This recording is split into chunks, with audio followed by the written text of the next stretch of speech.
Hello everyone, welcome back to एनचे classes. Guys, आज की क्लास में बायोमोलिक्यूल यूनिट के अंदर हम टॉपिक कवर करने वाले हैं सिंपल लिपिड्स के बारे में।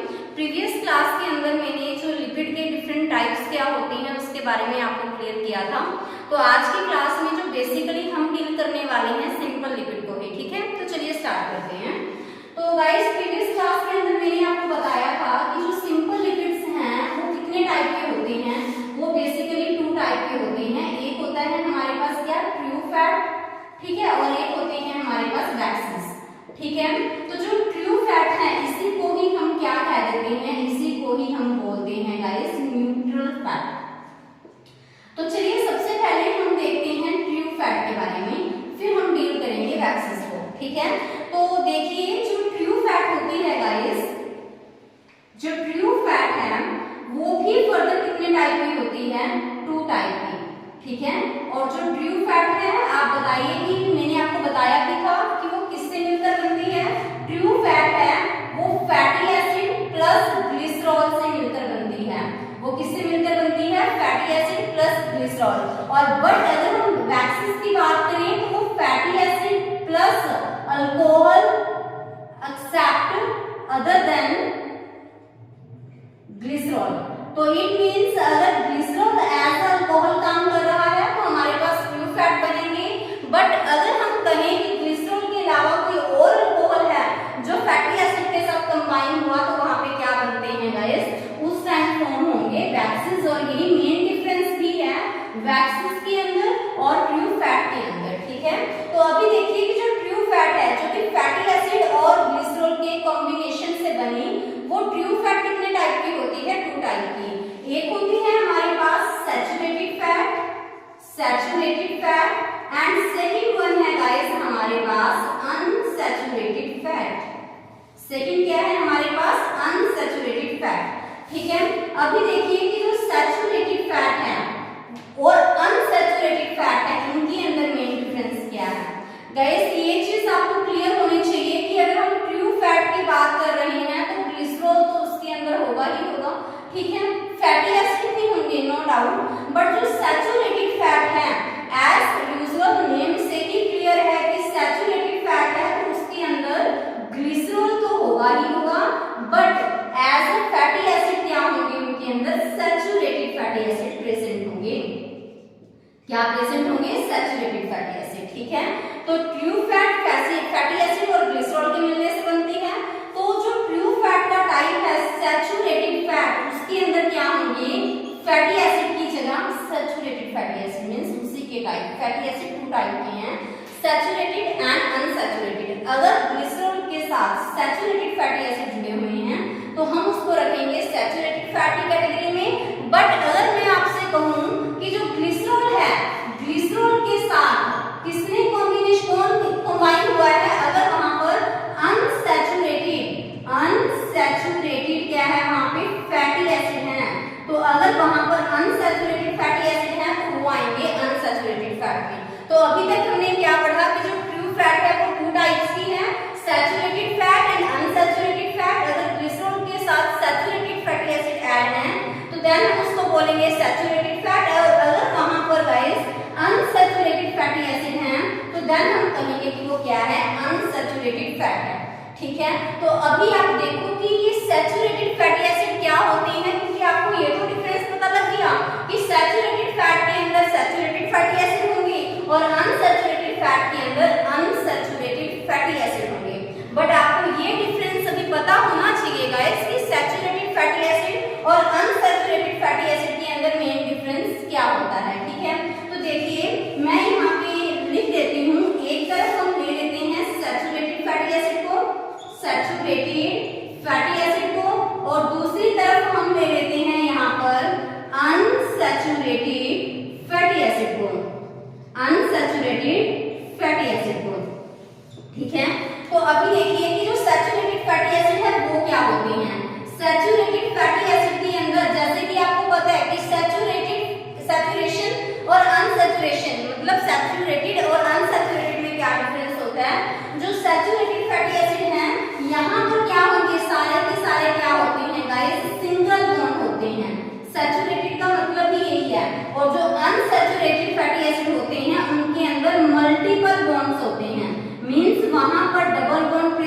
होगा, वहां पर ट्रिपल बॉन्ड प्रेजेंट होगा। Is it clear? जो सैचुरेटेड फैटी एसिड है गाइस, ठीक है, जैसे कि अगर मैं आपसे बात करूं सैचुरेटेड फैटी एसिड की, क्लियर, तो सैचुरेटेड फैटी एसिड के अंदर हम ले सकते हैं जैसे कि घी। घी क्या होता है? सॉलिड होता है रूम टेम्परेचर के ऊपर, ठीक है, तो ये रूम टेम्परेचर के ऊपर सॉलिड है। तो अगर ये रूम टेम्परेचर के ऊपर सॉलिड है तो इसका मेल्टिंग पॉइंट भी क्या होगा? फिर हाई होगा ना, तो हम लिख देते हैं कि इसका मेल्टिंग पॉइंट भी क्या है? हाई है, क्योंकि ये रूम टेम्परेचर पे सॉलिड है तो ऑब्वियस सी बात है कि वहां पे अट्रैक्शन ज्यादा है, तो जिसकी वजह से इसका मेल्टिंग पॉइंट भी क्या हो जाएगा?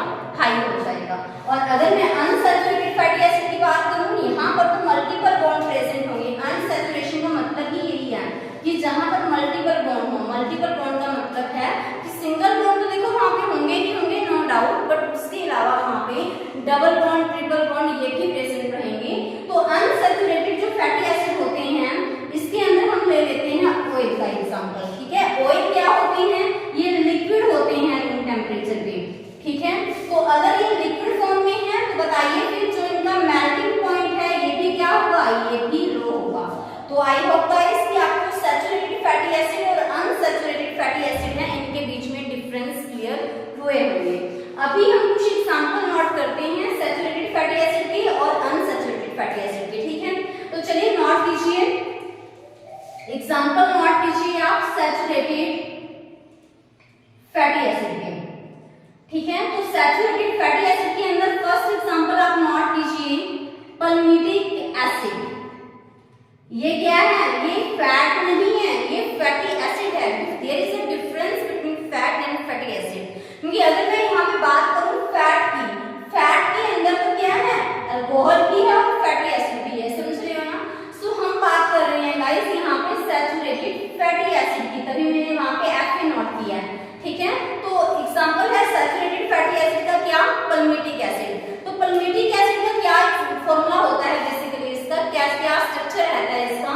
तो देखिए गाइस कि जो पल्मिटिक एसिड है इसके अंदर कितने कार्बन होते हैं? 16 कार्बन का फैटी एसिड है। और फैटी एसिड तभी तो मैंने आपको बोला था ना कि जो फैटी एसिड है वो लॉन्ग चेन हाइड्रोकार्बन है जिसके अंदर कार्बोक्सिलिक ग्रुप होगा। तो देखो यहाँ पे जो पल्मिटिक एसिड है वो क्या है? फैटी एसिड है। फैटी एसिड है तो लंबी चेन तो कार्बन की होगी। तो यहाँ पे देखो कितने कार्बन की चेन है? यहाँ पे 16 कार्बन की। इसी वजह से मैं आपको बोल रही हूँ कि जो एसिड होते हैं फैटी एसिड वो लॉन्ग चेन होते हैं, बट उनके अंदर कंडीशन इज दैट कि उनके अंदर कार्बोक्सिलिक एसिड ग्रुप प्रेजेंट होगा, ठीक है। तो अगर मैं पल्मिटिक एसिड का स्ट्रक्चर बनाऊं तो यहाँ पे CH3, ठीक है, और CH2 यहाँ पे प्रेजेंट होंगे 14 और उसके बाद COOH। देखो 14 कार्बन ये, 15 ये, 16 ये, ठीक है। अगर आपसे पूछा जाए कि पल्मिटिक एसिड के अंदर, जो पल्मिटिक एसिड एक फैटी एसिड है, उसके अंदर कितने कार्बन होते हैं? 16 होते हैं। वो 16 कार्बन कब बने? जब मैंने कार्बोक्सिलिक एसिड का कार्बन ऐड किया। अगर आपसे पूछा जाए कि पल्मिटिक एसिड के अंदर कितने कार्बन है एक्सेप्ट कार्बोक्सिलिक कार्बन, तो फिर कितने बचे पीछे? 14 + 1 15, समझ रहे हो ना। तो पल्मिटिक एसिड के अंदर ओवरऑल तो देखो एक कार्बन ये, 14 कार्बन ये और एक ये, वैसे 16 है। बट अगर आपसे पूछा जाए कि how many carbon are present in palmitic acid except carboxylic group carbon, तो पीछे कितने बचे? फिर बचेंगे हमारे पास 15 कार्बन। क्लियर है? नेक्स्ट एग्जांपल आप नोट कीजिए स्टीरिक एसिड। स्टीरिक एसिड तो देखो पल्मिटिक एसिड तो 16 कार्बन का फैटी एसिड है और स्टीरिक एसिड के अंदर कितने कार्बन प्रेजेंट होंगे गाइस? इसके अंदर प्रेजेंट होंगे 18 कार्बन, ठीक है। नेक्स्ट वन आप नोट कीजिए, अगर मैं आपसे कहूं अरेकिडिक एसिड है, अरेकिडिक एसिड के अंदर कितने कार्बन प्रेजेंट रहेंगे? अरेकिडिक एसिड के अंदर गाइस 20 कार्बन प्रेजेंट रहेंगे। तो ये थे सैचुरेटेड फैटी एसिड जिसके अंदर कार्बोक्सिलिक ग्रुप तो होगा ही होगा, बट यहाँ पे कोई भी मल्टीपल बॉन्ड प्रेजेंट नहीं है, यहाँ पे सिंगल बॉन्ड प्रेजेंट है। और कार्बन कितने होंगे? In case of palmitic acid 16 carbon और in case of stearic acid 18 carbon रहेंगे। In case of arachidic acid यहाँ पे रहेंगे गाइस 20 कार्बन, ठीक है। नेक्स्ट आप एग्जांपल नोट कीजिए अनसैचुरेटेड फैटी एसिड के, कि जो अनसैचुरेटेड फैटी एसिड जिसके अंदर डबल बॉन्ड, ट्रिपल बॉन्ड ये प्रेजेंट होते हैं, उनके क्या क्या एग्जांपल हैं, ठीक है। तो नोट कीजिए, जैसे अगर मैं आपसे कहूं ऑयलिक एसिड, ठीक है, लिनोलिक एसिड, ये सब किसके एग्जाम्पल हैं? अनसैचुरेटेड फैटी एसिड के। लिनोन, लेनिक एसिड, एराकिडोनिक एसिड, तो ये सब एग्जाम्पल हैं गाइस हमारे पास अनसैचुरेटेड फैटी एसिड के। ठीक है, तो अभी देखिए कि जो ऑयलिक एसिड है इसके अंदर कितने कार्बन प्रेजेंट होते हैं। इसके अंदर भी गाइस 18 कार्बन है, इसके अंदर भी 18 कार्बन है, इसके अंदर भी 18 कार्बन है और इसके अंदर कितने कार्बन है? 20 कार्बन है। बट डिफरेंस क्या होगा अगर इनके अंदर कार्बन की अमाउंट सेम है? डिफरेंस है गाइस इनके अंदर डबल बॉन्ड का। ऑयलिक एसिड के अंदर एक डबल बॉन्ड प्रेजेंट है और लिनोलिक एसिड के अंदर 2 डबल बॉन्ड प्रेजेंट है, लिनोलेनिक एसिड के अंदर 3 डबल बॉन्ड प्रेजेंट है और एराकिडोनिक एसिड के अंदर कितने डबल बॉन्ड प्रेजेंट हैं? 4 डबल बॉन्ड प्रेजेंट हैं। तो वही मैं आपको बता रही हूँ ना कि अनसैचुरेटेड फैटी एसिड में गाइस आपको डबल बॉन्ड, ट्रिपल बॉन्ड ये देखने को मिलेंगे। ठीक है, और वही मैं बता रही हूँ कि जैसे ऑयलिक एसिड है, लिनोलिक एसिड है, लिनोलेनिक एसिड है, सभी के अंदर 18 कार्बन की चेन है। बट डिफरेंस क्या है कि यहाँ पे हमें एक डबल बॉन्ड देखने को मिला और यहाँ पर 2 डबल बॉन्ड देखने को मिले और यहाँ पर 3 डबल बॉन्ड देखने को मिले। तो डबल बॉन्ड के बेसिस पे ही तो इनको यहाँ पे कैटेगराइज किया गया है अनसैचुरेटेड फैटी एसिड की कैटेगरी में। समझ पा रहे हो ना? तो गाइस ये थे हमारे पास एग्जांपल सैचुरेटेड फैटी एसिड की और अनसैचुरेटेड फैटी एसिड की। और गाइस कुछ और टर्म्स हैं जो एग्जामिनेशन पॉइंट ऑफ व्यू से काफी ज्यादा इंपॉर्टेंट हैं, वो मैं आपको बता देती हूँ। आपने सुना होगा टर्म्स के बारे में PUFA एंड MUFA। देखो आप कभी भी पैकेट्स वगैरह लेके आते हो चिप्स कुरकुरे के, तो जब आप उसकी कॉम्पोजिशन देखोगे ना तो आपको कॉम्पोजिशन के अंदर आपको लिखा हुआ मिलेगा वहां पे प्यूफा एंड म्यूफा।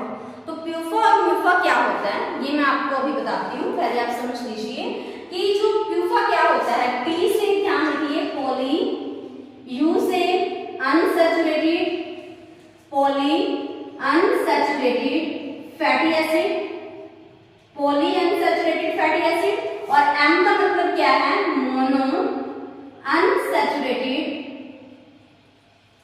Fatty acid. इसका मतलब क्या है? पॉली का मतलब है मैनी, अनसैचुरेशन का मतलब है कि वहां पे ज्यादा डबल बॉन्ड प्रेजेंट होंगे। ठीक है, अनसैचुरेशन का मतलब ही आपको ये समझना है डबल बॉन्ड या फिर ट्रिपल बॉन्ड। तो यहाँ पे देखिए पॉली मतलब मैनी, अनसैचुरेशन मतलब डबल बॉन्ड। तो ऐसा फैटी एसिड जिसके अंदर क्या होंगे? ज्यादा डबल बॉन्ड प्रेजेंट होंगे, तो उसको हम रखेंगे प्यूफा की कैटेगरी में। और जिसके अंदर मोनो का मतलब क्या होगा? सिंगल, जिसके अंदर एक ही डबल बॉन्ड प्रेजेंट होगा तो उसको हम बोलते हैं म्यूफा। तो जैसे मैंने आपको बताया कि अनसैचुरेटेड फैटी एसिड में ऑयलिक एसिड एक ऐसा फैटी एसिड है जिसके अंदर एक ही डबल बॉन्ड प्रेजेंट है। तो इट मींस गाइस कि जो म्यूफा की कैटेगरी में क्या आएगा हमारे पास? Oleic acid. ठीक है, और प्यूफा में जिसके अंदर ज्यादा डबल बॉन्ड प्रेजेंट रहेंगे, जैसे कि एराकिडोनिक एसिड, कितने डबल बॉन्ड है वहां पे? 4। तो क्या हम इसको प्यूफा की कैटेगरी में रख सकते हैं? बिल्कुल, क्योंकि इसका मतलब ही यही निकल रहा है पॉली मतलब मैनी, अनसैचुरेशन मतलब कि ज्यादा डबल बॉन्ड प्रेजेंट हो। तो इसके अंदर 4 डबल बॉन्ड है, ज्यादा ही तो है। तो इसी वजह से जो एराकिडोनिक एसिड है, एराकिडोनिक एसिड उसको हम रखेंगे किसकी कैटेगरी के अंदर गाइस? प्यूफा की कैटेगरी में। और हमारे लिए बेस्ट कौन से रहते हैं, प्यूफा या फिर म्यूफा? तो प्यूफा है वो हमारे हेल्थ के लिए ज्यादा अच्छे होते हैं एज कंपेयर टू म्यूफा। तो आई होप गाइस कि जो ट्रू फैट के बारे में ये चीजें आपको क्लियर हुई होंगी। एक बार मैं आपको रिव्यू दे देती हूँ। ट्रू फैट के अंदर फर्दर 2 टाइप्स मैंने आपको बताई, saturated fat and unsaturated fat. Saturated fat में ग्लिसरॉल के साथ सैचुरेटेड फैटी एसिड होंगे, इज इट क्लियर? और जो अनसैचुरेटेड फैट है उसके अंदर ग्लिसरॉल के साथ अनसैचुरेटेड फैटी एसिड होंगे। और सैचुरेटेड फैटी एसिड जिसके अंदर सिंगल बॉन्ड होंगे और अनसैचुरेटेड जिसके अंदर मल्टीपल बॉन्ड्स होंगे। जो सैचुरेटेड है जैसे कि खीर, ठीक है, तो वो क्या होती है? रूम टेम्परेचर पे सॉलिड है, सॉलिड है तो वहां से आपको आइडिया लग जाना चाहिए अट्रैक्शन ज्यादा होने की वजह से वो जो मेल्टिंग पॉइंट है सॉरी वो क्या होगा? ज्यादा होगा। और अनसैचुरेटेड जो फैटी एसिड है वहां पर मेल्टिंग पॉइंट है वो क्या होगा? कम होगा। तो ये हमने एग्जांपल किए हैं सैचुरेटेड फैटी एसिड के, जिसके अंदर हमने पढ़ा पैलेडिक एसिड जिसके अंदर 16 कार्बन है including carboxylic carbon, is it clear? और जो स्टीरिक एसिड है उसके अंदर 18 कार्बन है और जो एराकिडिक एसिड है उसके अंदर 20 कार्बन है। जो अनसैचुरेटेड फैटी एसिड है वहां पे ऑयलिक एसिड के अंदर 18 कार्बन है, लिनोलिक एसिड के अंदर भी 18 है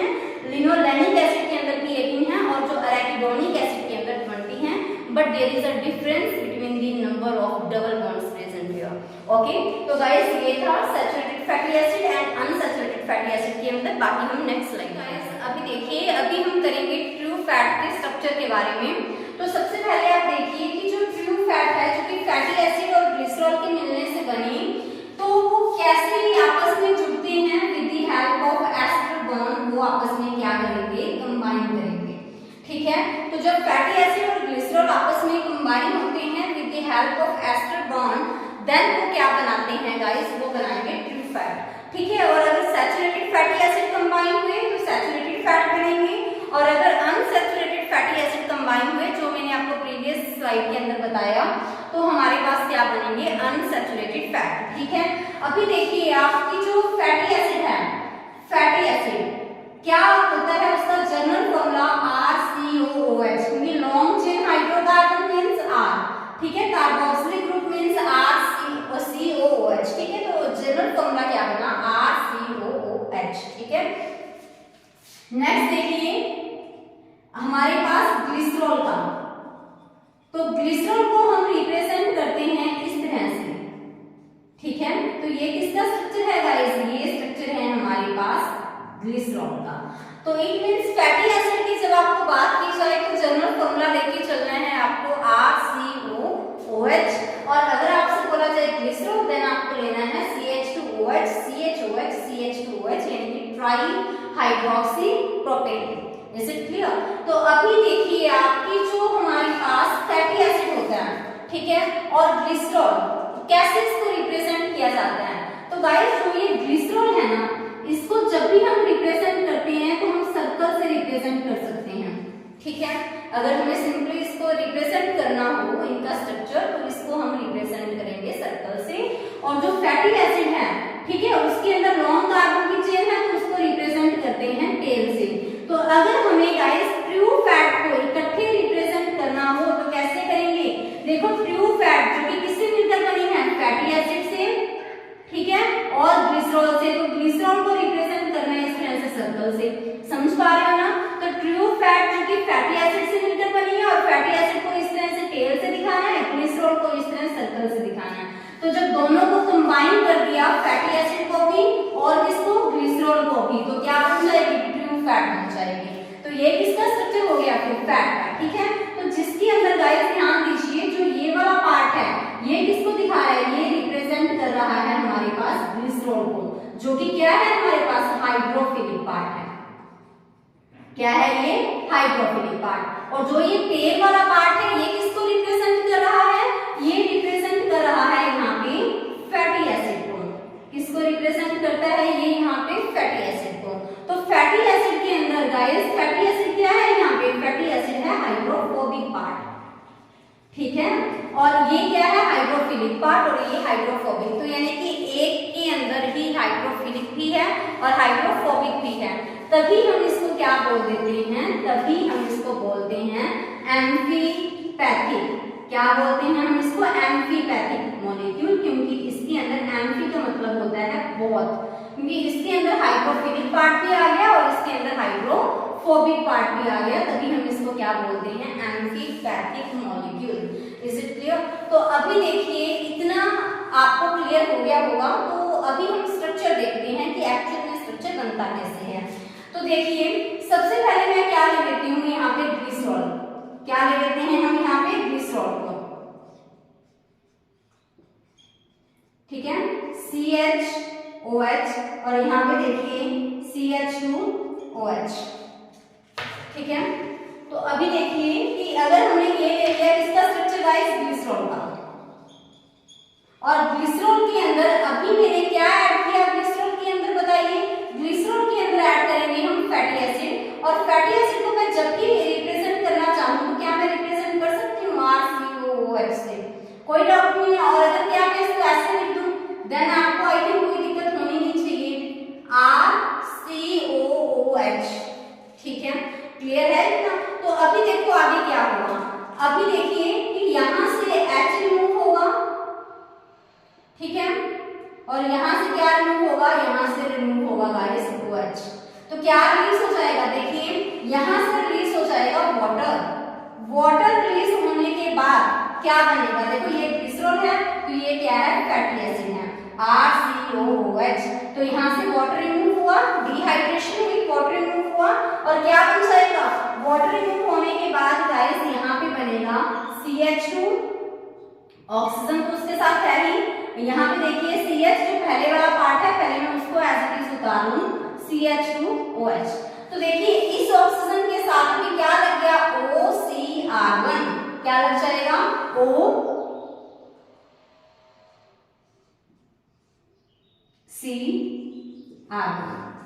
ठीक है, क्लियर है, आई थिंक आपको इतना क्लियर हो जाएगा। तो यही तो एसिड है ना, RCOOR। ठीक है, अगर मैं इसको इकट्ठे लिखना चाहूँ, अभी देखिए तो यहाँ से जैसे ही वाटर रिमूव हो गया तो क्या बन जाएगा, तो यहाँ पे ऑक्सीजन तो है ही और इसके साथ भी क्या आ गया, CO, ये वाला लग जाएगा साथ में, और क्या आ गया यहाँ पे आर्गन। तो बताइए यहाँ पे एस्टर नहीं बना, बना है ना RCOOR। तो अभी देखिए यहाँ पे एक्चुअली हमने लिया क्या, यहाँ पे एक फैटी एसिड और एक ग्लिसरॉल है। तो जब भी ऐसा हो कि एक फैटी एसिड जुड़ा हो और एक ही क्या हो, ग्लिसरॉल हो, ठीक है, तो उसको हम क्या बोलते हैं गाइस, उसको हम बोलेंगे मोनोग्लिसराइड। क्या बोलते हैं उसको, मोनोग्लिसराइड।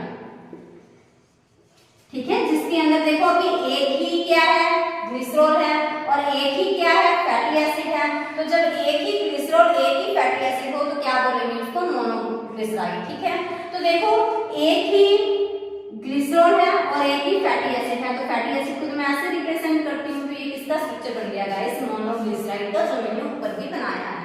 तभी मैंने आपको यहाँ पे जनरल रिप्रेजेंटेशन बताई थी कि हमें फैट को, ट्रू फैट को कैसे रिप्रेजेंट करना है। ठीक है, अभी देखिए कि अगर मैं इस मोनोग्लिसराइड के अंदर, अगर मैंने क्या किया, इस मोनोग्लिसराइड के अंदर क्या करना है, अभी एक और फैटी एसिड डाल दीजिए। तो यहाँ पे मैंने R1 लिया था गाइस, तो यहाँ पे मैं R2 ले लेती हूँ, RCOOH। ठीक है, तो देन क्या बनेगा, तो देखिए यहाँ पे क्या होगा, यहाँ से H और यहाँ से क्या रिमूव होगा, यहाँ से रिमूव होगा OH। तो H और OH रिमूव होगा तो क्या बन जाएगा, वाटर रिमूव हो जाएगा यहाँ से। ठीक है, और बाकी क्या बनेगा हमारे पास, देखिए पहले बाकी पार्ट को एज इट इज रिप्रेजेंट करते हैं हम, CH2O, CHO ही बचेगा ना यहाँ पे, H तो यहाँ से हट गया और बाकी क्या पार्ट बचा, CH2OH। ठीक है, तो अभी देखिए गाइस कि क्या बनता है यहाँ पे, ये तो पहले वाला ही है हमारे पास, COR1, और जैसे ही यहाँ से वाटर रिमूव हो गया OCR2 इसके साथ कंबाइन हो जाएगा। ठीक है, तो देखिए यहाँ से वाटर रिमूव होने के बाद जो फैटी एसिड का ये वाला पार्ट है वो यहाँ लग गया। तो अभी क्या हुआ है एक्चुअली इसमें कि यहाँ पे हमने एक ही क्या लिया था, ग्लिसरॉल लिया था। क्या लिया था यहाँ पे, एक ही ग्लिसरॉल, बट फैटी एसिड कितने जुड़ गए यहाँ पे, तो ये R1CO, ये वाला पार्ट कहाँ से आया है, फैटी एसिड से। तो कितने फैटी एसिड यहाँ पे कंबाइन हो चुके हैं, एक और दो, यानी कि दो फैटी एसिड हैं। तो जब एक ग्लिसरॉल हो, दो फैटी एसिड हो, तो उसको हम क्या बोलते हैं, डाइग्लिसराइड। ठीक है, तो एक ग्लिसरॉल यानी कि ऐसे फैटी एसिड दो दिखाने हैं, तो यानी कि हम यहाँ पे दो टेल दिखाएंगे, क्योंकि फैटी एसिड को टेल से ही रिप्रेजेंट किया जाता है। इज इट क्लियर, क्लियर है आपको इतना। अभी देखिए नेक्स्ट, देखिए अगर मैं इस डाइग्लिसराइड के अंदर क्या करूं, एक और फैटी एसिड डालूं, R3COOH, तो क्या होगा जनरली, आपको मैं अगर यहाँ पे सीधा ही डायग्राम बना दूं, CH2O, CHO, CH2O, तो देखिए अभी क्या बनता है, एज इट इज मैंने यहाँ से R1CO पिक किया और यहाँ पे लगा दिया, यहाँ से R2CO पिक किया और यहाँ पे लगा दिया। ठीक है, अभी क्या होगा, अगर मैंने यहाँ पे क्या किया, एक और फैटी एसिड ऐड किया, तो गाइस यहाँ पे OH नहीं हटेगा, हटेगा ना, और इसका H हटेगा, तो OH और H मिलके क्या रिलीज करेंगे, वाटर, और यहाँ पे जो O है इसके साथ क्या लग जाएगा, COR3, क्या लग जाएगा, COR3। तो अभी देखिए एक ही ग्लिसरॉल है ना, यहाँ पे ग्लिसरॉल कितने हैं, यहाँ पे ग्लिसरॉल है हमारे पास 1, बट फैटी एसिड कितने हैं, 3 फैटी एसिड। तो जब एक ग्लिसरॉल फैटी एसिड हों तो उसको हम क्या बोलते हैं, उसको हम बोलते हैं ट्राइग्लिसराइड। ठीक है, तो 3 फैटी एसिड को हम कैसे रिप्रेजेंट करेंगे, देखो एक ग्लिसरॉल है, फैटी एसिड 3 है, तो हमने इसको इस तरह से रिप्रेजेंट कर दिया। ठीक है, तो आई होप गाइस कि आपको मोनोग्लिसराइड, डाइग्लिसराइड, ट्राइग्लिसराइड इनके बारे में अच्छे से क्लियर हुआ होगा।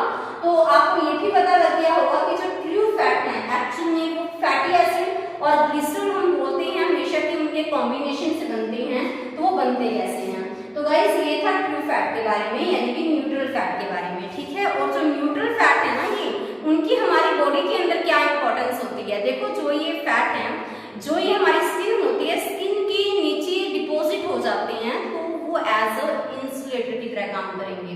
ठीक है, क्योंकि वो बॉडी की हीट को लॉस नहीं होने देते। ठीक है, और जो ये वाली जो न्यूट्रल फैट है ना, जो हमारी बॉडी के ऑर्गन्स हैं उनके बाहर भी कवरिंग कर लेते हैं, सो दैट उन ऑर्गन्स को कोई भी मैकेनिकल शॉक से प्रोटेक्शन मिल सके। तो ये थी न्यूट्रल फैट के बारे में और उसके फंक्शन के बारे में। बाकी पेंडिंग पार्ट है गाइस जो सिंपल लिपिड्स का, यानी कि जो वैक्सेस वाला पार्ट है, वो हम नेक्स्ट वीडियो के अंदर कवर करेंगे। Thank you.